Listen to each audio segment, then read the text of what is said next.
Soumise, à part, repliée sur elle-même. Des mots récurrents lorsqu'on évoque les femmes voilées en France. Mais que pensent les premières concernées, celles qu'on n'entend jamais? Je suis une grande fan de Pierre Hermé. C'est dommage, vous auriez bien fait des macarons. Wahiba, toujours optimiste malgré les obstacles. Dès qu'on a un voile sur la tête, on est directement catalogué analphabète. On ne sait pas lire, on ne sait pas écrire. Asma, qui avec ses vidéos beauté veut casser les préjugés sur les femmes voilées. Et Karima, pour qui ce foulard était devenu trop lourd à porter. Je me disais, j'en ai marre qu'on me regarde.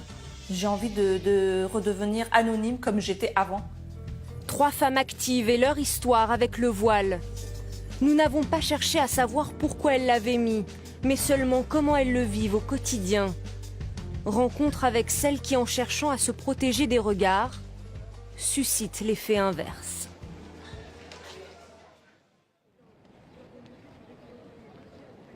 Quartier des affaires de la Défense, près de Paris. Allô? Allô?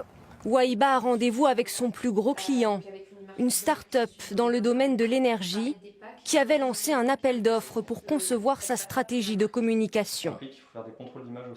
Les projets présentés étaient anonymes et c'est celui de Wahiba qui a été retenu parmi une dizaine d'autres. Donc là, il faut vraiment qu'avec Zenedia, on puisse également créer un attachement à la marque. Avant leur première rencontre, il y a quelques mois, Jérémy Matra ne savait pas que Wahiba portait le voile. Si on m'avait interrogé, j'aurais répondu en conséquence. Mais on m'en a pas parlé. Donc pour une fois qu'on m'en parle pas et qu'on me prend comme une personne normale avec des compétences professionnelles, je ne voyais pas l'intérêt de mettre ça sur le tapis. Des packs bien présentés. Mais les choses n'ont pas toujours été aussi simples.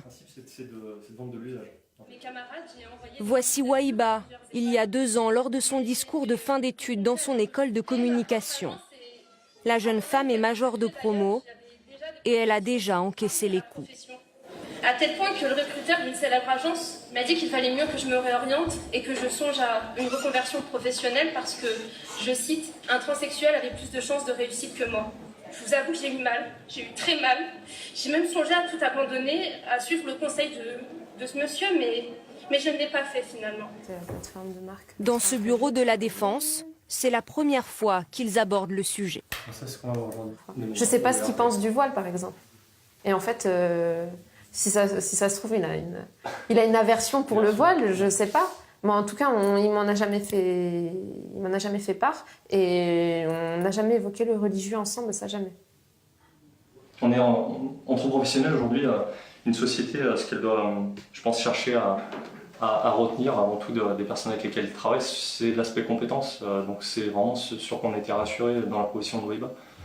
Donc après, effectivement, moi j'ai pas besoin de voir ses cheveux pour savoir quelles idées sortent de son cerveau. La jeune femme, qui travaille chez elle, a beaucoup de projets. J'ai pour ambition de créer de l'emploi en France, j'ai pour ambition d'avoir une structure qui soit pérenne, au sein de laquelle je puisse recruter des personnes qui soient musulmanes, des personnes qui ne soient plus musulmanes, des personnes qui croient, des personnes qui ne croient pas, et dépasser les différences de chacun pour uniquement se baser sur les compétences parce que c'est ce qui prime et c'est comme ça qu'on avance d'après moi. Depuis notre tournage, Wahiba a recruté 3 stagiaires. Elle a une 40aine de clients et ses propres locaux.